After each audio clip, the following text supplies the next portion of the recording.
Bismillahirrahmanirrahim. Assalamualaikum warahmatullahi wabarakatuh. Innal hamdalillah nahmaduhu wa nasta'inuhu wa nastaghfiruh wa na'udzu billahi min shururi anfusina wa min sayyiati a'malina may yahdihillahu fala mudhillalah wa may yudlilhu fala hadiyalah. Asyhadu an la ilaha illallah wahdahu la syarikalah wa asyhadu anna Muhammadan abduhu wa rasuluhu la nabiyya ba'dah. Allahumma salli wa sallim ala hadzal nabiyil karim wa ala alihi wa ashabihi wa man tabi'ahum bi ihsanin ila yaumiddin. Wa qala Allah ta'ala fi kitabihil karim ya ayyuhallazina amanu taqullaha haqqa tuqatih wa la tamutunna illa wa antum muslimun. Ya al-haq adkhilna mudkhala sidqin wa akhrijna mukhraja sidqin wa ja'alna min ladunka sultanan nasira. Ya al-haq wa zahaqal batil innal batila kana zahuqa. Ya alim Allahumma alimna ma yanfa'una wanfa'na bima 'allamtana wa zidna ilma wa arana al-haqqa haqqa warzuqna tiba'ah wa arana al-batila batila warzuqna ijtinabah. Rabbi shrah li sadri wa yassir li amri wa hlul 'uqdatam min lisani yafqahu qawli. Rabbana innana amanna faghfir lana dzunubana wa qina adzabannar. Amma ba'd. Alhamdulillah, segala puji dan syukur adalah milik Allah Tuhan semesta alam yang telah menciptakan kita. Hari ini kembali kita dirahmati Allah dengan berjumpa di udara di gelombang 104 AM iDream Radio Successful Muslim Family dalam program Tarbiyatul Aulad, di mana insyaallah kita akan coba menelusuri bagaimana seharusnya kita sebagai orang tua atau juga sebagai pendidik menunaikan amanah yang diberikan oleh Allah Subhanahu wa taala untuk melahirkan, membesarkan ya, dan membentuk ya, pribadi-pribadi yang soleh atas anak-anak yang Allah amanahkan kepada kita.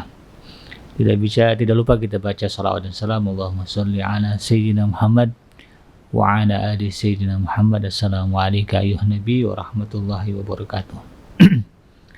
Semoga Allah terima salawat dan salam yang kita baca dan dilimpah curahkan kepada para nabi dan para rasul, wabil khusus ya Rasulullah Muhammad sallallahu alaihi wasallam, dan semoga kita termasuk ke dalam kelompok orang yang akan berbahagia nanti ketika berjumpa dengan Allah Subhanahu wa taala, dijauhkan dari siksa api neraka, dikumpulkan bersama dengan hamba-hambanya dan dimasukkan ke dalam jannahnya serta dipertemukan dengan Rasulullah sallallahu alaihi wasallam di tepi sebuah telaga yang sangat indah, di bawah sebuah pohon yang sangat rindang. InsyaAllah, amin ya rabbal alamin. Sahabat iDream yang dirahmati Allah dimanapun Anda berada, melanjutkan kajian kita dalam Tarbiyatul Aulad ya, yang merujuk kepada kitab yang ditulis oleh Dr. Abdullah Nasir Alwan dalam kitab yang berjudul Tarbiyatul Aulad fil Islam. Izinkan saya mengangkat tema pada hari ini, pentingnya menanamkan adab ya, dan akhlak sejak dini kepada anak-anak kita. Di antara dasar-dasar pendidikan moral yang wajib ya bagi kita para orang tua ya, baik ayah maupun bunda, atau juga Anda yang mungkin berstatus sebagai pendidik ya, atau guru ya, ustadz. Yang paling salah satu yang paling penting dan mendasar untuk diperhatikan adalah bagaimana ya, merealisasikan komitmen terhadap pembiasaan ya, akhlak, adab, tata krama, sopan santun yang baik kepada anak-anak kita sejak dini ya. Jadi ini merupakan hal yang mendasar sebetulnya, yang tidak boleh diabaikan, tidak boleh dilupakan oleh kita sebagai orang tua maupun kita sebagai guru ya, atau pendidik ya. Karena kalau kita merujuk ya kepada ajaran Islam ya, inti dari diutusnya Rasulullah sallallahu alaihi wasallam ke alam dunia ya, sebagaimana diakui oleh beliau ya di dalam ya, sebuah hadis yang diriwayatkan oleh Abu Hurairah di dalam kitabnya Imam Ahmad ya, Al-Hakim dan juga Al-Baihaqi ya, Rasulullah sallallahu alaihi wasallam pernah bersabda, innama bu'itsu liutammima makarimal akhlak ya, Aku, kata Rasulullah Shallallahu Alaihi Wasallam, diutus untuk menyempurnakan akhlak. Jadi sebelum ya Rasulullah Shallallahu Alaihi Wasallam diutus ke alam dunia ini, kalau berbicara kehidupan manusia, ya, kalau dari sisi misalnya apa ya, peradaban, manusia ya baik gitu ya. Ya terbukti di zaman sebelum Rasulullah diutus sudah ada yang peradaban yang boleh dibilang maju lah gitu ya. Baik di wilayah Jazirah Arabnya ya, walaupun orang Arab ketika itu secara geografis ya masih apa namanya menempati gurun pasir begitu kan. Kota-kota di wilayah Jazirah Arab belum tampak banyak atau belum tampak modern begitu kan. Tetapi di wilayah bagian lainnya itu peradabannya sudah terlihat. Di Syam misalnya, pusat perdagangan ketika itu ya dari sudut infrastruktur ya sudah bagus. Artinya sudah terlihat gitu kan. Kemudian berbicara ilmu pengetahuan ya juga sudah berkembang begitu. Apalagi dengan adanya interaksi ya antar suku bangsa ya, kemudian juga adanya penjajahan ya atau penaklukan wilayah-wilayah oleh bangsa Romawi gitu kan, di mana mereka menularkan ya atau terjadi akulturasi budaya ya antara bangsa Romawi dengan bangsa-bangsa yang dijajahnya.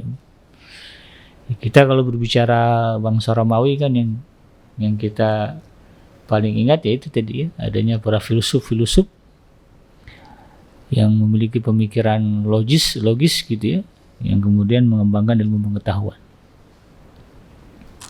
Bangsa Cina juga ketika itu sudah memiliki peradaban, bahkan lebih awal gitu ya. Jadi yang kurang dari manusia ketika itu adalah bagaimana mereka mengenal Tuhan mereka, bagaimana kemudian mereka menjunjung tinggi nilai-nilai adab, nilai-nilai akhlak, nilai-nilai moral di dalam kehidupan mereka sebagai khalifatullah fil ard gitu ya, sebagai khalifahnya Allah di muka bumi. Maka kemudian diutuslah ya Rasulullah SAW dengan tujuan utamanya adalah itu tadi ya, mengingatkan kembali manusia kepada zat sang pencipta ya, yang maha tunggal Allah Subhanahu wa taala, dan kemudian menanamkan atau menyebarkan ya nilai-nilai adab dan akhlak ya, sebagaimana yang diajarkan oleh Allah Subhanahu wa taala di dalam Al-Qur'an. Ya, kalau kita lihat ya, pembahasan tentang adab dan akhlak itu banyak sekali ya, tergambar di dalam ayat-ayat Al-Qur'an. Dari mulai bagaimana kita beradab, berakhlak kepada Allah Subhanahu wa taala ya, kemudian kepada Rasulullah sallallahu alaihi wasallam, sampai ada ya larangan la tarfa'u aswatakum fawqa sautin nabi ya, jangan kamu mengangkat atau meninggikan suara melebihi suara Nabi. Itu kan bicaranya adab ya, kepada Nabi. Kemudian adab kepada istri-istri Nabi juga itu diatur. Lalu kemudian adab kepada sesama muslim ya, adab dan akhlak ketika bermuamalah ya, semuanya diatur. Dan banyak sekali porsi ya, pembahasan tentang adab dan akhlak di dalam Al-Quran. Nah, ini yang kemudian kita harus sadari. Oleh karena itu kemudian persoalan beradab dan berakhlak mulia bukan persoalan sepele. Tidak bisa kita kemudian merasa cukup beragama dengan itu ya, memenuhi perintah ibadah kepada Allah Subhanahu wa taala ya, seperti sholat, haji, zakat, puasa. Lalu kemudian mengabaikan adab akhlak yang mulia ya. Baik adab dan yang adab kepada Allah Subhanahu wa taala dan adab kepada sesama manusia. Ya, karena di dalam Al-Qur'an itu justru diberikan penjelasan lebih luas ya, lebih banyak. Dan Rasulullah SAW menegaskan, aku diutus tidak lain adalah untuk menyempurnakan akhlak manusia. Dalam sebuah hadis lainnya, ya, ini menunjukkan bagaimana pentingnya ya, kita ya, harus menjadi pribadi yang berakhlak, ya, pribadi yang sopan santun, ya, berbudi pekerti, gitu ya. Ya, bahwa Rasulullah SAW satu ketika ya bertemu atau menerima kedatangan seorang lelaki yang bertanya kepada Rasulullah SAW tentang akhlak atau adab yang baik. Maka kemudian Rasulullah SAW yang membacakan sebuah ayat, itu surah Al-A'raf surat yang ke-7 ayat yang ke-199. Di mana ayat ini berbunyi, A'udzubillahi minasyaitonirrajim, Huzil afwa wa'mur bil ma'ruf wa'arid 'anil jahilin. Jadilah engkau pemaaf, ya, dan perintahkanlah orang mengerjakan yang baik, serta berpalinglah dari orang-orang yang jahil atau orang-orang yang bodoh. Lalu kemudian Rasulullah SAW meneruskan dengan sabdanya, huwa antasila man qata'ak wa tu'tiya man haramak wa ta'fu amman zalamak. Ya, jadi penjabaran dari ayat itu, ya istilahnya aplikasinya, ya, sederhananya adalah, kata Rasulullah SAW, engkau menyambung kekerabatan dengan mereka yang telah memutuskan tali kekerabatan. Ini kan gambaran dari betapa besarnya pintu maaf kita, gitu ya. Ya, sudah dimusuhi oleh keluarga, ya mungkin karena berbagai alasan, ya, yang kadang-kadang misalnya bukan kita yang salah, gitu kan, tapi salah paham. Tapi kemudian karena ada orang-orang atau saudara kita pendek sumbunya, gitu ya, gampang emosi, ya, mau keluar ungkapan kata-kata, jangan, mulai sekarang jangan anggap saya saudara kamu. Nah, itu ya. Kita putus hubungan sebagai saudara misalnya. Nah, kalau kita ingin menjadi pribadi yang dianggap ya atau dinilai berakhlak ya di sisi Allah Subhanahu wa taala, nah, maka perintahkan jelasnya huzil afwa, ya, berikanlah kemaafan.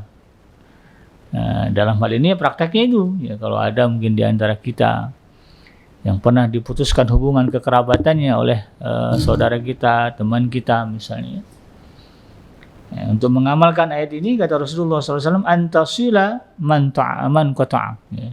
Coba rajut kembali, hubungkan kembali, sambung kembali, ya, tali kekerabatan, tali pertemanan yang sudah putus, ya. Tentu ini dengan mengedepankan rasa maaf yang besar, ya. Kadang-kadang orang bisa ngasih harta dengan mudah, ya, ngasih uang, ya, ngasih materi, tapi ketika ngasih maaf beratnya minta ampun. Gitu. Itu meminta maaf, ya, orang cepat sekali kalau minta materi, ya, tapi ketika berbicara minta maaf beratnya luar biasa. Nah, itu tantangan.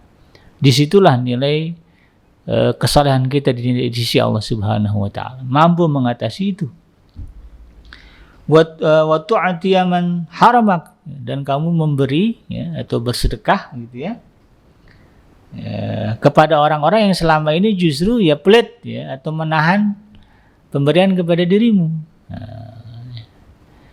Karena ada orang misalnya mungkin dalam lingkungan kita, baik dalam kerabat kita maupun juga mungkin dalam pertemanan, ya, atau pertetanggaan, ada pribadi-pribadi yang susah banget, gitu ya, berbagi dengan orang lain. Bahkan ada yang dalam kasus-kasus tertentu dendam, gitu ya, jangan harap kamu minta sama saya, gitu ya, sampai keluar kalimat seperti itu, ya. Secara terang-terangan tidak menyatakan tidak akan mau memberikan pertolongan dan bantuan apapun. Nah, kepada orang inilah Rasulullah SAW mengatakan, kalau kamu ingin disebut sebagai orang yang berakhlak baik, orang yang berakhlak mulia di sisi Allah Subhanahu wa taala, ya, balas kebahilannya, ya, balas sikapnya tadi dengan kebaikan, ya, dengan sebaliknya kita yang ngasih, ya. Ya, karena pada dasarnya orang suka diberi, gitu ya. Makanya kalau bicara apa-apa, siapa sih yang nggak suka yang gratis? Gitu ya. Meskipun orang sudah banyak uang, begitu kan, sudah kaya raya, tapi kalau disodorkan yang gratis, ya, apalagi itu ada sesuatu yang disukai, wah luar biasa senangnya. Nah, coba amalkan itu, memberi kepada mereka yang selama ini justru, ya, tidak suka memberi, bahkan menahan, bahkan menyatakan tidak akan memberikan bantuan atau apapun kepada kita, ya. Berbuat baik, berilah. Ini kan bagian dari gambaran dari ayat yang mengatakan wa'mur bil wa'mur bil ma'ruf ya. Dan suruhlah orang untuk berbuat baik. Nah, kalau bab menyuruh ya, dalam Islam itu teorinya ya, sebelum kita menyuruh ya kita harus buat dulu. Karena Allah sudah menegaskan di dalam surah As-Saff ya, ya ayyuhallazina amanu lima taquluna ma la taf'alun kabura maqtan indallahi an taqulu ma la taf'alun. Orang-orang beriman, kenapa kalian mengatakan atau memerintahkan sesuatu yang kalian tidak kerjakan? Ya, padahal Allah sangat benci dengan situasi itu. Ya, kita nyuruh orang, ya, tapi kita sendiri nggak ngerjain. Ya, itu akhlaknya orang Yahudi itu. Ya, perangainya orang Yahudi begitu. Nyuruh orang tapi dirinya nggak mengamalkan itu. Maka ketika berbicara kita memberi, yaitu ya, bagian dari kita memenuhi perintah wa'mur bil ma'ruf. Ya. Menyuruh manusia, memerintahkan, mengajak manusia untuk berbuat baik. Kemudian wa ta'fu amman zalamak. Dan kemudian kata Rasulullah SAW, memberi maaf kepada orang yang menzalimimu. Nah, ya. Ini juga bagian dari perintah Allah, wa'arid anil jahilin. Ya. Berpalinglah dari orang-orang yang bodoh. Ya, kadang-kadang ada orang gitu kan. Kita tidak salah, yang salah dia, tetapi karena kebodohannya, karena kezalimannya, kemudian dia melakukan tindakan yang menyebabkan kita menjadi marah, menjadi sakit hati, ya, menjadi kita merasa terlukai, dikhianati dan dizalimi. Nah, kalau ketemu dengan orang seperti ini, berbicara, kalau kita ingin disebut sebagai orang yang berakhlak mulia, berakhlak baik di sisi Allah Subhanahu wa taala, maka kata Rasulullah sallallahu alaihi wasallam, wa tafu amman zalama. Berjuanglah, berusaha untuk kemudian memberikan pintu maaf kepada mereka yang menzalimimu. Nah, ini bukan gampang ya. Bukan berat. Nah, makanya hadiahnya surga. Gitu ya. Hadiahnya adalah reward, penghargaan dari Allah Subhanahu wa taala. Kita dapat penghargaan dari presiden aja bangga. Ya, walaupun tidak ada uangnya misalnya, ya, tapi ada penghargaan yang disematkan misalnya. Itu bangganya luar biasa juga. Apalagi kemudian yang menyematkan pujian, ya, yang menyematkan penghargaan itu adalah zat yang menciptakan alam semesta, Allah Subhanahu wa taala. Kenapa kemudian kita tidak tertarik ya, atau semangat, termotivasi untuk menuju itu, ya, mengejar itu. Jadi maafkan orang yang telah menzalimimu. Ya, memang tidak mudah, tetapi ini bagian dari jihad kita, ya, jihadun nafs. Ya. Jihad diri kita untuk kemudian meraih kemuliaan di sisi Allah Subhanahu wa taala. Ini yang kemudian kita coba tanamkan kepada anak-anak kita. Ya. Anak-anak kita mulai dah. Ya, berarti kalau berbicara mendidik anak, ya, kita ingin anak itu bersikap demikian kepada orang lain, maka kita sebagai orang tua demikian kepada anak kita. Ya, jadi dengan anak jangan mudah emosi, jangan mudah marah. Ya, dengan anak kita harus banyak maklumnya. Gitu kan. Dalam banyak maklumnya. Jadi kalau kepada orang lain saja, ya, Allah Subhanahu wa taala memerintahkan tadi itu ya, uzil afwa wa'mur bil ma'ruf wa'arid anil jahilin. Kemudian Rasulullah SAW mengatakan, wa antasila man qata'ak wa tu'tiya man haramak, ya. Wa tafu amman zalamak, ya. Itu kepada orang kan, apalagi kepada anak kita, apalagi kepada keluarga kita, kepada istri kita, ya, kepada orang tua kita, ya, kepada adik kakak kita. Ini harus kita tunjukkan betul. Kepada orang lain saja Rasulullah SAW yang memerintahkan sedemikian rupa, apalagi kalau kita kemudian berhadapan dengan orang-orang yang dekat dengan kita, dengan anak-anak kita, sehingga kemudian anak-anak mudah mengamalkannya karena dia merasakan langsung dari orang tuanya.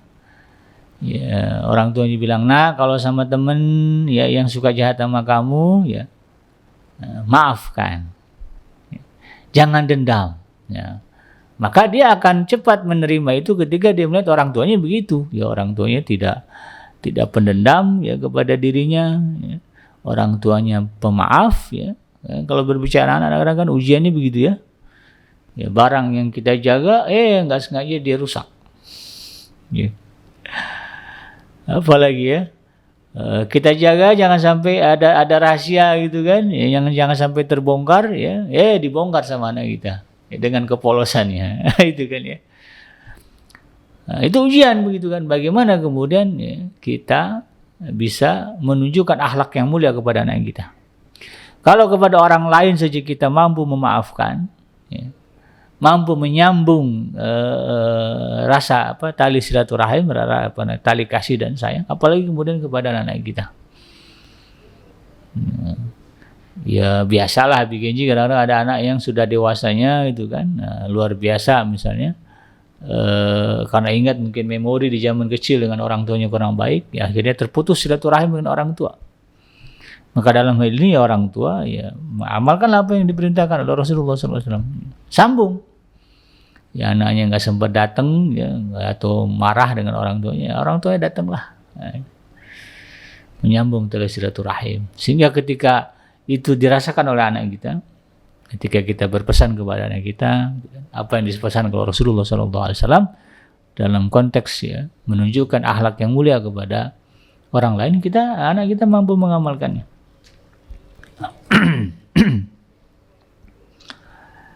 Nah, betapa pentingnya persoalan akhlak ini ya, untuk kita tanamkan kepada anak kita ya, pernah disinggung oleh Rasulullah SAW ya, di dalam sebuah hadis yang diriwayatkan oleh Imam Abu Daud ya, dan juga Imam At-Tirmizi dalam sebuah hadis ya, yang sanadnya dari Abu Darda ya, radhiyallahu anhu, bahwa ia berkata Rasulullah SAW pernah bersabda. Apa kata Rasulullah SAW ya? Athqalu ma yudha'u fil mizani yaumal qiyamah, kata Rasulullah SAW, perkara yang paling berat. Nah, jadi ceritanya ini nanti ya di hari kiamat. Ada urusan, ada perkara yang paling berat, kata Rasulullah SAW, yang akan diletakkan di atas timbangan pada hari kiamat. Karena kan di akhirat itu nanti ceritanya adalah ya, kita menghadap Allah Subhanahu wa Ta'ala dengan membawa apa yang sudah kita kerjakan di alam dunia. Apakah kebaikan-kebaikan, dosa-dosa yang tidak terampuni, yaitu dibawa. Kalau dosa yang diampuni, ya alhamdulillah habis, begitu ya. Tapi kalau dosa yang tidak terampuni, karena mungkin kita lupa minta ampun, begitu ya. Dan kita juga tidak mengerjakan perbuatan baik yang bisa menghapuskan dosa, ya akhirnya terbawa mati itu dosa. Nah itu yang akan kita bawa di hadapan Allah Subhanahu wa Ta'ala untuk ditimbang. Sebagaimana disebutkan di dalam surah Al-Qari'ah ya. Nanti akan Allah timbang ya. Wa amma man saqulat mawazinuhu fa huwa fi 'ishatin radiyah. Kalau yang berat timbangannya, artinya penuh dengan kebaikan-kebaikan, fa huwa fi 'ishatin radiyah, maka dia berada dalam kehidupan yang nyaman. Wa amma man khaffat mawazinuhu, maka siapa yang ringan ya timbangannya, kebaikannya tidak banyak ya, yang banyak justru dosanya, fa ummuhu hawiyah, maka orang ini akan dilemparkan ke dalam hawiyah ya. Ini bukan dia nggak punya kebaikan, dia punya kebaikan cuman nggak banyak, cuman nggak berat. Nah, yang memberatkan timbangan kebaikan, kata Rasulullah SAW, nanti di hari kiamat adalah ya, athqalu ma yudha'u fil mizani yaumal qiyamah taqwallah wa husnul khuluq. Kata Rasulullah SAW, yang paling memberatkan timbangan di yaumul mizan nanti, ya, timbangan kita di akhirat nanti adalah takwa kepada Allah wa husnul khuluq, dan akhlak yang baik. Nah, jadi rupanya sahabat yang dirahmati Allah, kita berakhlak baik ini bukan karena bukan karena tuntutan sosial gitu kan. Artinya gini kan, ada orang ya kalau hidup di masyarakat begitu kan, ya ada istilah pepatah kan, di mana bumi dipijak di situ langit dijunjung gitu kan. Tujuannya kan supaya aman begitu ya, nggak ada konflik begitu. Karena kalau kita nggak menjunjung langit di mana bumi kita dipajang, ya jadi konflik gitu kan. Nah, seolah-olah itu menjadi tuntutan sosial, tidak ada konsekuensi apapun gitu. Seolah-olah itu kembali kepada kita. Pada sesungguhnya berbicara Islam, berbicara ajaran Islam, ketika kita mengedepankan akhlak yang baik kepada orang lain, ketika kita berakhlak baik di alam dunia ini, ya, maka itu akan terlihat nanti di akhirat dalam wujud kebaikan-kebaikan ya, yang selama ini kita tidak sadari begitu kan. Siapa yang ngeh ya dengan senyuman, ternyata itu senyuman kepada orang lain. dan kemudian itu menimbulkan dampak kebahagiaan, begitu kan? Ya. Ternyata itu menjadi pemberat dia di hari akhirat ya. Siapa sangka ya kita menahan emosi begitu kepada anak kita, kepada saudara kita, kepada teman kita, kepada kerabat kita, kepada orang lain, kepada murid kita. Ternyata itu menjadi pemberat timbangan di akhirat. Karena kita nggak sadar ya. Tapi ternyata kata Rasulullah SAW, akhlak yang baik yang menjadi penghias dalam kehidupan kita itu nanti akan memberatkan timbangan kebaikan kita di akhirat. Jadi berbicara sopan kepada orang lain bukan karena kita tidak mau konflik dengan orang, tetapi kita ingin menjadi itu sebagai pemberat timbangan di yaumul kiamah nanti. Sopan santun kita bicara, menahan amarah kita lakukan. Ya, kemudian suka berbuat baik dan mengajak orang untuk berbuat baik. Kan ringan sepertinya itu. Dan seolah-olah tidak ada konsekuensi apapun. Tapi sesungguhnya itu justru kata Rasulullah SAW menjadi hal yang terberat. Nah, ini kalau contoh ya seperti yang dikatakan oleh Kiai Haji Abdul Hakim Nastyar gitu kan. Kira-kira gimana orang dikasih duit nih, ini orang ngasih duit tapi ngasihnya dilempar gitu ya. Ngasih duitnya dilempar. Jadi kebaikan nggak tuh kira-kira? Ya tidak, karena Allah Subhanahu Wa Taala juga menegaskan ya, jangan ikuti kebaikan pemberian itu dengan sesuatu yang menyakitkan. Jadi yang penting bagi Allah Subhanahu Wa Taala bukan pemberiannya, tetapi bagaimana kita bersikap kepada mereka yang meminta kepada kita. Sekalipun kita tidak bisa memberikan, tetapi cara kita menolak, cara kita tidak memberi itu membuat tidak menyakiti perasaan mereka, itu lebih bernilai ketimbang kita memberikan kepada mereka sesuatu tapi kemudian justru diiringi dengan sesuatu yang menyakitkan perasaan. Minta mulu, usaha dong kan begitu ya, kadang-kadang ada lisan kita gitu. Diberi juga gitu kan, itu nggak ada nilainya di sisi Allah Subhanahu Wa Taala. Masih lebih bernilai kemudian, aduh pengen sih ngasih tapi lagi cekak banget sekarang ini. Insya Allah nanti deh ya. Kalau ada keluangan kelebihan saya akan cari. Atau setidaknya dengan doa, ya Allah ya Robbi, abang, adek, kebetulan saya juga lagi ngepas gitu kan. Lagi susah, lagi kosong ya. Saya doain deh bang ya, mudah-mudahan ada rezeki dari Allah Subhanahu Wa Taala. Bagus sekali. Itu lebih bernilai, lebih memberatkan ya. Timbangan di akhir ketimbang daripada kemudian kita memberikan tetapi justru kita mengiringi dengan sesuatu yang buruk, sesuatu yang menyakitkan perasaan. Jadi jangan anggap remeh ya, kebaikan, sopan santun, tata krama ya, dalam keseharian kita ya, dengan orang-orang yang ada sekeliling. Itu semua nanti kata Rasulullah SAW akan menjadi pemberat ya, timbangan kebaikan di yaumul mizan. Maka ini yang kemudian kita sadarkan kepada anak kita. Nak, ya, ayah, bunda mengajarkan kamu berbuat baik, sopan santun, tata krama, ya, bilang terima kasih, bilang tolong, gitu kan? Kata wajib itu ya bagi anak-anak kita itu. Tolong, maaf, terima kasih. Nah, itu kan tiga kata wajib ya untuk menanamkan akhlak kepada anak kita. Ya. Ucapkan tolong, ucapkan maaf, ucapkan terima kasih. Itu bukan supaya kamu dihargai orang, supaya kamu tidak konflik, enggak. Ya, tapi supaya nanti itu akan menjadi pemberat timbangan kebaikan kamu di akhirat, dan mudah-mudahan gitu kan kita nanti ya, ayah dan bunda bisa ketemu kamu di surga. Karena ternyata ada orang tua yang terpisah dengan anaknya di hari kiamat nanti. Salah satu di antara mereka ya, masuk ke dalam nerakanya Allah sehingga tidak bertemu di surganya Allah Subhanahu Wa Taala. Kita nggak mau nak. Ayah bunda ingin kamu nanti ya, sama-sama kita menghadap Allah Subhanahu Wa Taala dan sama-sama berkumpul di surganya Allah Subhanahu Wa Taala tanpa mampir dulu ke neraka. Nah, itu. Maka salah satu cara yang paling mudah adalah membiasakan. Nah itu ya, tata krama, sopan santun, adab yang baik kepada orang yang ada di hadapan kita. Dan inilah wujud dari ketakwaan kita kepada Allah Subhanahu Wa Taala dimanapun kita berada. Karena sesungguhnya Rasulullah SAW memerintahkan Dalam sebuah hadis Rasulullah bersabda, ittaqillah haitsuma kunta. Bertakwalah kepada Allah dimanapun kamu berada. Kalau berbicara takwa artinya berbicara taat kepada Allah Subhanahu wa taala. Apa yang Allah perintahkan kita taati dimanapun kita berada. Apa yang Allah larang kita taati dimanapun kita berada. Dan itu konsepnya apa dimanapun. Maka berbicara adab, akhlak, sopan santun yang baik kita amalkan, kita terapkan dimanapun kita berada.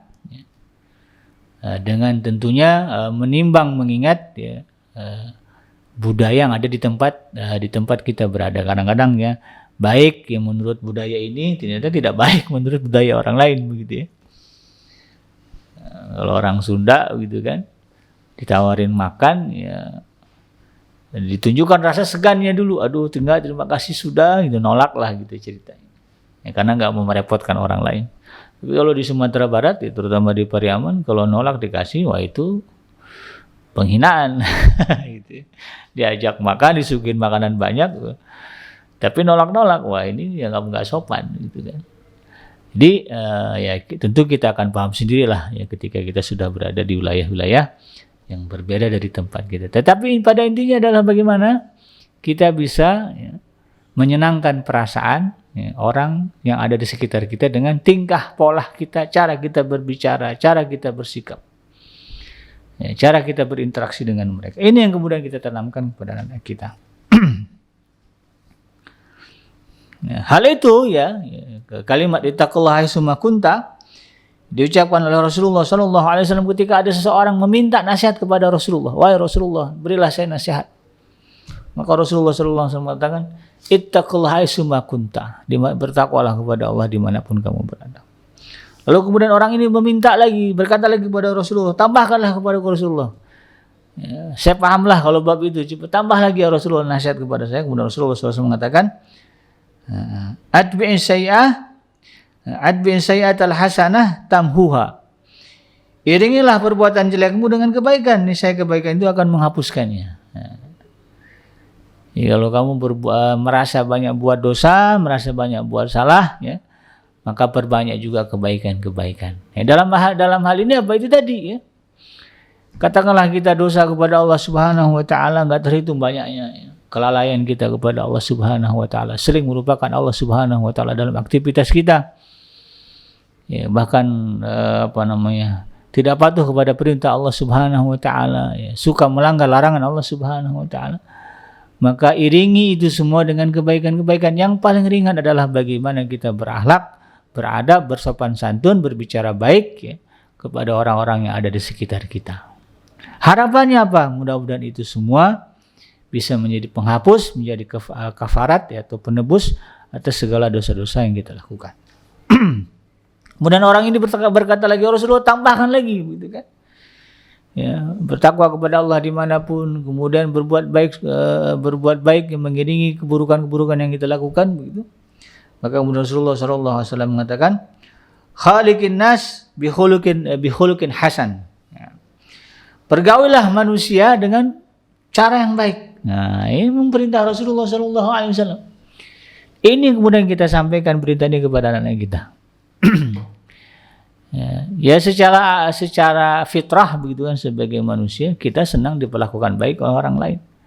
Maka demikian pula seharusnya kita ketika berhadapan dengan orang lain. Bergawilah manusia dengan cara yang baik. Ya tentu kalau berbicara kemuliaan, ya kita berbuat baik kepada orang bukan karena kita ingin diperlakukan baik oleh orang, tetapi karena memang kita ingin ya, dihargai, dipuji, ya, menjadi hamba yang dicintai oleh Allah Subhanahu Wa Taala. Itu niat kita. Perkara nanti orang itu mau balas atau tidak nggak jadi soal. Nah, karena ada sebuah ayat yang menyebutkan dalam Al-Quran ya, dalam surah Al-Insan ya, salah satu ciri orang yang menjadi penghuni surga itu adalah mereka berbuat baik tetapi tidak mengharapkan balasan apapun. Ya. La nuridu minkum jazaa'a wala syukura. Ya. Innama nut'imukum liwajhillah. Ya, la nuridu minkum jazaa'a wala syukura. Kami ini memberikan makan kepadamu karena mengharapkan ridha Allah Subhanahu Wa Taala. Bahkan kami tidak mengharapkan ucapan rasa terima kasih, tidak mengharapkan balasan sekalipun ucapan terima kasih. Nah, Jadi ketika kita berbuat baik kepada orang, jangan ditanamkan di dalam pikiran kita. Nanti kalau kita ketemu dia, kalau kita lagi butuh, ya dia juga nolong kita. Itu nggak boleh. Ya.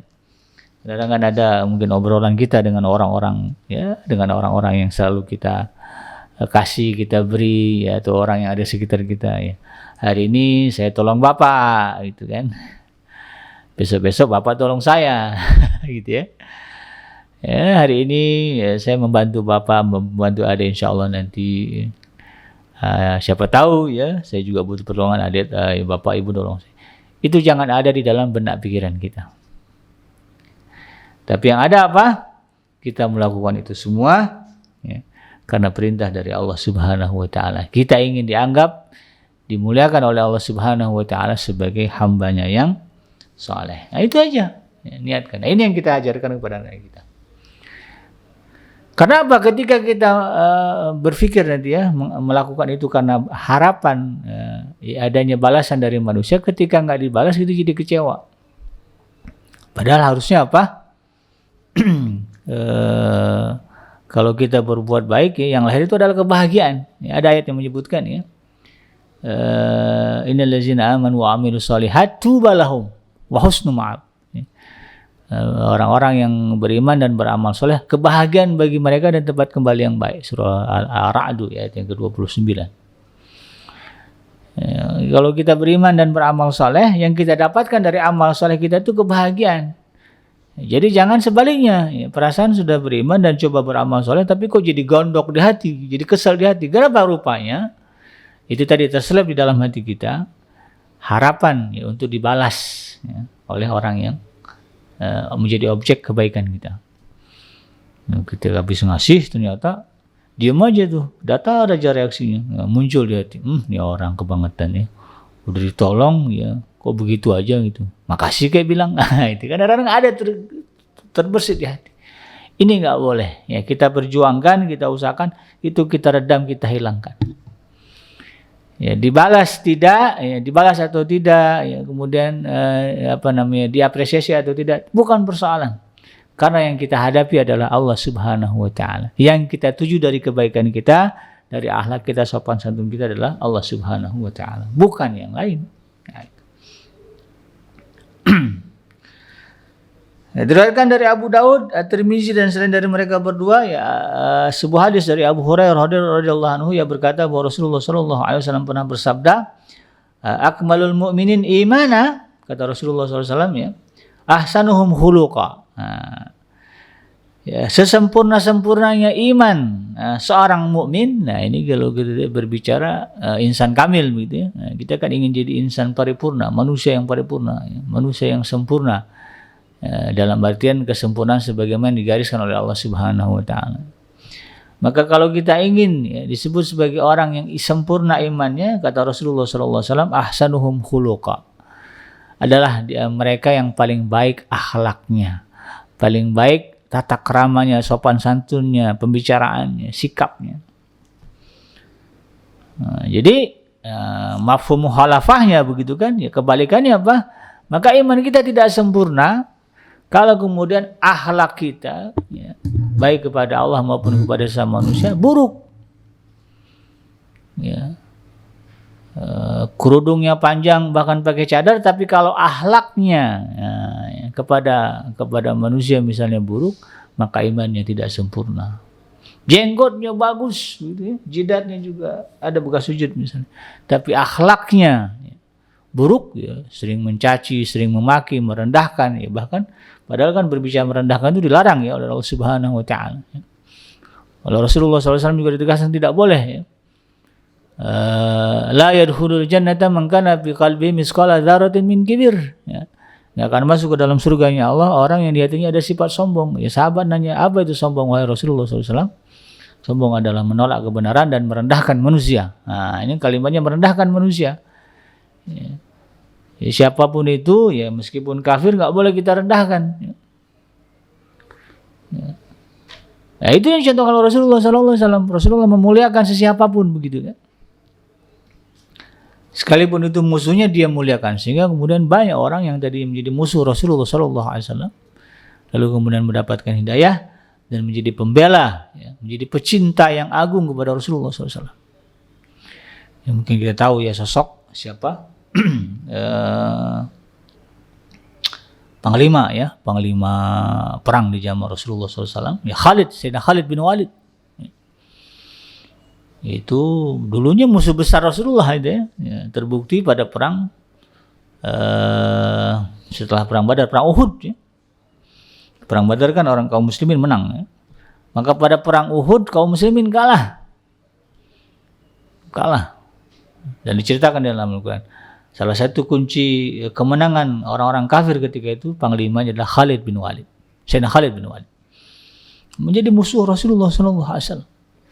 Tapi karena Rasulullah SAW tidak pernah merendahkan manusia, tidak merendahkan orang karena kekafirannya, begitu ya. Karena beliau diberi misi sebagai rahmatan lil alamin, begitu kan. Memberi rahmat kepada orang-orang yang menjadi semesta alam, begitu. Maka kemudian Sayyidina Khalid bin Walid berubah ya, menjadi pencinta yang agung kepada Rasulullah SAW. Ya. Hal itu ditunjukkan dengan apa? Ya. Di dalam sebuah riwayat disebutkan. Saya baca di dalam kitabnya Syekh Muhammad Khalid bin Muhammad kalau nggak salah. Itu Sayyidina Khalid bin Walid ini satu ketika kehilangan serbannya dalam satu perang. Diminta cari itu ya, anak buahnya, tolong cari itu serban ya, penutup kepala saya, kopiahnya itu. Cari sampai dapat. Orang sampai bingung gitu. Padahal cuma kopiah, nanti juga kalau hilang ya tinggal ganti aja yang baru. Dia nggak mau cari sampai ketemu. Setelah ketemu, kemudian diserahkan kepada Sayyidina Khalid bin Walid. Kemudian sahabat beliau bertanya, wahai panglima, ya, kenapa Anda begitu gusar ya ketika kopiah Anda itu hilang? Apa kata beliau? Kamu tahu nggak ada di dalam kopiah ini yang ada serbannya. Itu ada seutas rambut dari Rasulullah SAW, orang yang paling saya cintai. Nah, jadi hilang aja itu karena ada rambutnya Rasulullah. Wah, gusar deh. Padahal dulunya adalah musuh Rasulullah SAW. Lain ya. Maka siapa kita kalau kemudian ya dalam setiap omongan kita ya, apalagi nauzubillah ya, kemudian muncul di ceramah-ceramah kita merendahkan manusia. Nah, apalagi yang direndahkan sesama muslim cuma gara-gara beda organisasi gitu ya. Beda partai, beda apa lagi ya, beda aliran fikih gitu kan, kita rendah-rendahkan ya.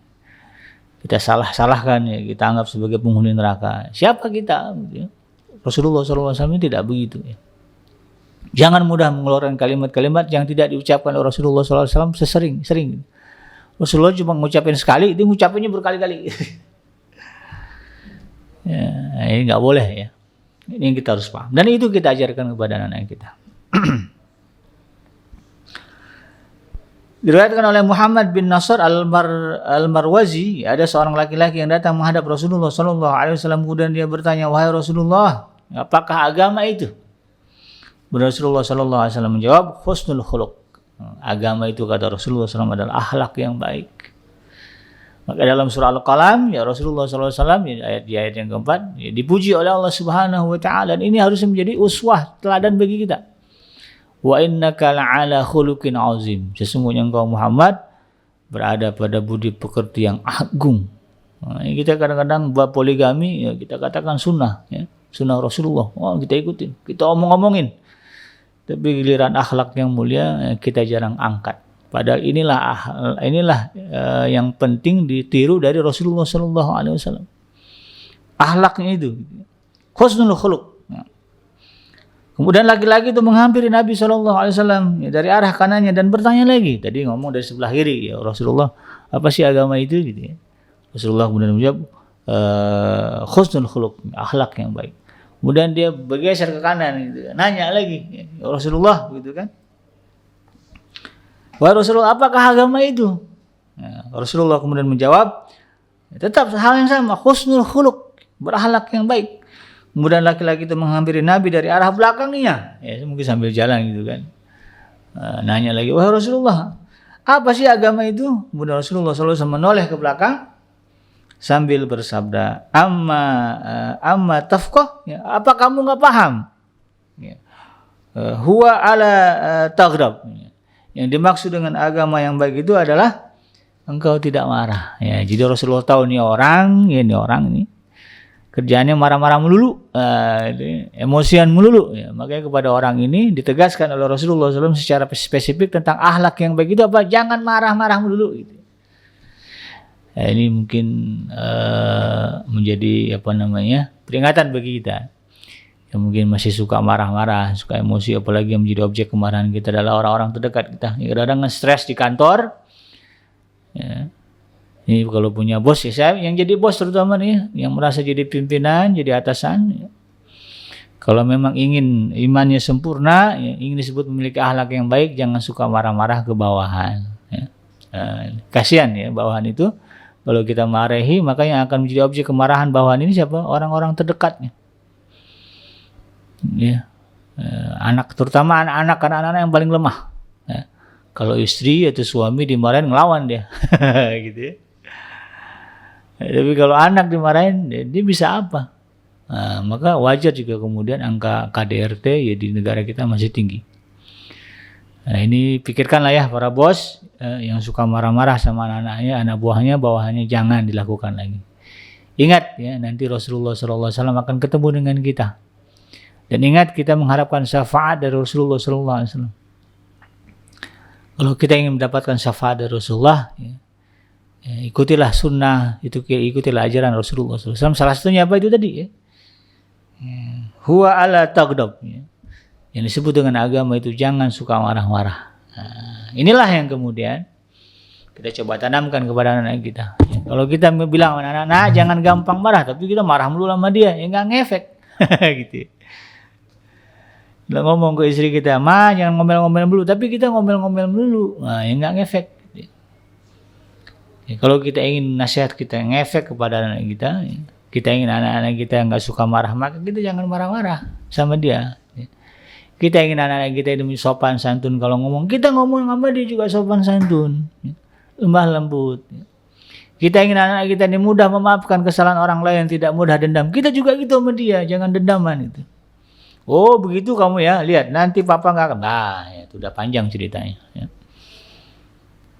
Ya kalau dalam konteks mendidik, ya yang kita tampilkan kepada mereka bukan sifat marah dan dendam, ya, tapi ucapan, ya, kalimat yang tegas. Itu tidak boleh, nak, dan kamu melanggar aturan kita. Nah, itu konsekuensinya kamu menerima hukuman. Nah, itu kan beda, ya.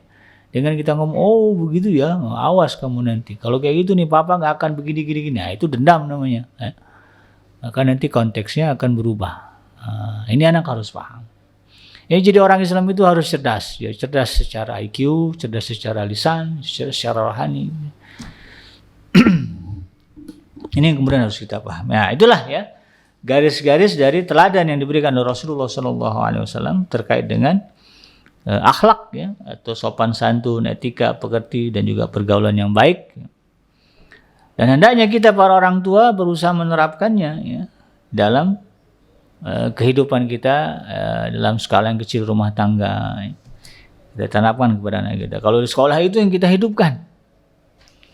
Bagaimana anak-anak ini murid-murid kita di sekolah ini mampu menunjukkan akhlak yang baik kepada gurunya, kepada temannya. Kadang-kadang ada anak yang sama gurunya baik, tapi sama teman-temannya ngomongnya pakai bahasa yang tidak baik, ya. Senjir, enjing, ya. Kalau orang kampung saya kadang ada teman bagong, gitu ya, babi, aduh. Padahal ngomong sama temannya. Nah, ini jangan sampai terjadi. Kita inginnya apa, anak-anak ini santun kepada gurunya, santun juga kepada teman-temannya. Dan tidak terpengaruh, gitu ya. Ini kadang-kadang kan karena pengaruh gitu ya, merasa saya ngomong sama teman sopan gitu, tapi dia sama saya ngomongnya begini-begini. Nah, ini kita ajar kepada anak kita. Ya, kalau teman kamu begitu bukan berarti kamu salah, dia benar gitu ya. Tapi kamu benar dan bertahan dalam kebenaran itu. Nah, jangan terpengaruh kepada kesalahan teman-teman kamu. Jadilah diri kamu, ya jangan jadi diri orang gitu kan. Enggak gaul gini kalau enggak ngomong enggak pakai enjir gitu ya. Enggak pakai enjing gitu ya. Nah, jangan begitu, ya, jadilah seorang muslim gitu kan. Ya, orang muslim itu kalau ngomong ya santun, baik gitu kan. dalam kondisi apapun. Karena Rasulullah mengatakan ittaqullaha haitsuma kunta, bertakwalah kepada Allah dimanapun kamu berada. Jangan mencela-mencela ini. Kalau di rumah ya bertakwa, di sekolah di depan guru bertakwa, ketika dihadapan dengan teman-teman tidak bertakwa, ini nggak boleh. Kita berjuang bersama-sama untuk menerapkan itu. Dan kuncinya dari itu semua adalah teladan. Ya, contoh dari kita orang tua, contoh dari kita para guru, ya. Contoh dari kita kakak. Kalau kita kakak punya adik, kita ingin adik kita ini jadi orang yang berakhlak, maka kita berikan contoh kepada mereka. Beginilah akhlak yang baik di dalam Islam. Beginilah akhlak yang diajarkan oleh Rasulullah SAW. Nah, itulah makna dari bagaimana Allah memerintahkan kepada kita huzil afwa wa'mur bil ma'ruf wa'arid 'anil jahilin. Jadilah pemaaf dan perintahkanlah manusia berbuat baik dan berpalinglah dari orang yang jahil. Kita berpaling dari orang jahil ada dua makna. Yang pertama ya makna secara zahir, artinya ya kalau bergaul itu kata Rasulullah, kata Allah Subhanahu Wa Taala sesama ya. Misalnya gini, kalau kita ingin jadi orang baik, bergaul dengan orang yang baik, begitu ya. Maka kalau ada orang-orang yang tidak baik berkumpul, membentuk komunitas, membuat grup, ya kita jangan terlibat ke situ. Nah, ini bagian dari wa'arid 'anil jahilin. Anak kita juga kita ajarkan, pandai-pandai memilih teman. Jangan sampai kemudian kamu salah pilih teman, salah masuk grup, salah masuk komunitas, dan ternyata itu adalah komunitas orang jahil, orang bodoh, nanti ikut-ikutan. Makanya berpaling. Atau kalau memang kita punya kekuatan dalam makna misalnya, karena kita tidak bisa mengeneralisasi semua orang. Bisa jadi ada orang memang sudah mantap akhlaknya, sudah mantap akidahnya, lalu kemudian dia ingin memberi warna, merubah warna dari kebodohan kepada ilmu. Jadi ketika dia masuk ke komunitas jahil, orang-orang bodoh itu berubah. Komunitas itu karena ketokohan dia, kekuatan jiwa dia itu nggak ada masalah. Tapi sebagai tindak antisipasi kalau kata orang Minang jangan sampai kemudian tukang pancing terbawa ikan. Niatnya mancing ikan tapi kemudian kebawa sama ikan, itu nggak boleh. Ini kemudian kita usahakan kepada anak-anak kita. Kalau kamu nilai, kamu rasa teman-teman kamu si A si B ini kalau kamu bergaul dengan dia kamu akan dibawa jauh, secara fisik berpalinglah dari dia. Yang ngobrol biasa aja lah, yang nggak usah sosok akram, nggak usah lebih-lebih gitu ya. Tapi kalau kamu rasa kamu ingin bisa menarik dia kepada kebaikan, menjadi sebuah lahan amal soleh yang besar, boleh, silakan. Itu anak-anak kita paham, terutama yang sudah balik, yang sudah besar, yang sudah dewasa. Di dalam ayat yang lain Allah Subhanahu wa taala juga berfirman dalam surah Fussilat ayat yang ke-34, wala tastawil hasanatu wala sayyi'ah idfa' billati hiya ahsan fa idzal ladzi bainaka wa bainahu adawatu ka'annahu waliyyun hamim. Dan tidaklah sama kebaikan dengan kejahatan. Karena kebaikan itu sebagaimana dikatakan oleh Rasulullah SAW adalah perkara yang akan memberatkan nanti di yaumul mahsyar, memberatkan timbangan. Itu nggak sama gitu. Kita harus paham antara kita berkata kotor dengan berkata santun itu beda nilainya. Kalau kita berkata kotor maka itu akan meringankan kebaikan kita di akhirat. Tapi kalau kita berkata santun baik kepada orang lain itu akan memberatkan timbangan kita di akhirat. Beda kan? Nggak sama. Nah, ini harus sadari sama anak kita. Karena dia akan milih gitu kan. Ini diajak ngomong begini sama teman yang mau keluar dari lisan kata dari saya apa? Yang baik apa yang kotor? Nah ini gitu. Kalau dia sadar kalau yang keluar dari lisan kita yang baik, maka nilainya adalah kebaikan yang akan menjadi pemberat pahala di akhirat. Yang kedua apa? Idfa billati hiya ahsan. Kalau ada orang berbuat jahat kepada kita, kata Allah Subhanahu wa taala, tolaklah itu dengan kebaikan. Sehingga prakteknya faiza allazi bainaka wa bainahu adawatun ka'annahu waliyyun hamid. Sampai-sampai kalau ada orang yang di antaramu dengan dia ada permusuhan, kelihatannya seperti waliyyun hamim. teman yang sangat setia, ya, seperti sahib gitu. Sampai sedemikian. Ya, ini betapa pentingnya kita mengedepankan akhlak yang baik. Kalau kepada orang yang bermusuhan saja Allah Subhanahu wa taala memerintahkan kita seolah-olah seperti teman yang baik, apalagi kepada keluarga kita. Makanya jangan sampai kemudian suami istri tapi kayak musuh. Oh, musuh apa ya? Musuh apa? Musuh saling kayak orang bermusuhan. Bahkan nggak ada kebaikan, nggak boleh. Kepada orang lain saja Allah perintahkan kita untuk berbuat baik sedemikian rupa, apalagi kepada orang-orang terdekat dengan kita. Harus lebih kita tunjukkan lagi kebaikan, akhlak yang mulia kepada mereka. Wal kadhim, dalam ayat yang lain Allah katakan surah Al-Imran, wal kadhiminal ghaidha wal 'afina 'anil nas wallahu yuhibbul muhsinin. Ya, salah satu ciri kebaikan yang disukai oleh Allah Subhanahu wa taala adalah menahan amarah, wal 'afina 'anil nas, dan berusaha untuk memaafkan manusia. Wallahu yuhibbul muhsinin, dan Allah mencintai mereka. Jadi kalau kita ingin dicintai oleh Allah Subhanahu wa taala, maka kedepankan akhlak yang baik. Ya, berbicara akhlak yang paling menjadi sorotan adalah rasa maaf kepada orang lain. Ya, kemudian kekuatan kita menahan amarah. Ya. Karena biasanya pertengkaran, konflik, ya apalah semua yang buruk-buruk itu ya putus yang tali silaturahim karena persoalan ini dua ini tadi. Ya. Persoalan maaf dan persoalan amarah. Nah, tapi kalau dua hal ini settle di dalam dada kita, maka insya Allah ujungnya adalah kebaikan. Tidak ada keburukan di dalam interaksi kita dengan orang lain.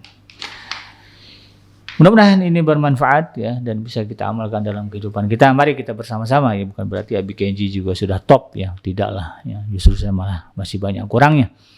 Ya, kita berdoa kepada Allah Subhanahu wa taala semoga kita termasuk orang yang mampu ya berjuang ya untuk menjadi pribadi-pribadi yang berakhlak ya, minimal dalam dua hal ini.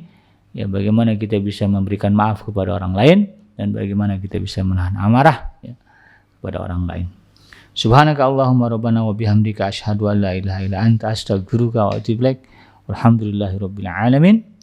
Wassalamualaikum warahmatullahi wabarakatuh.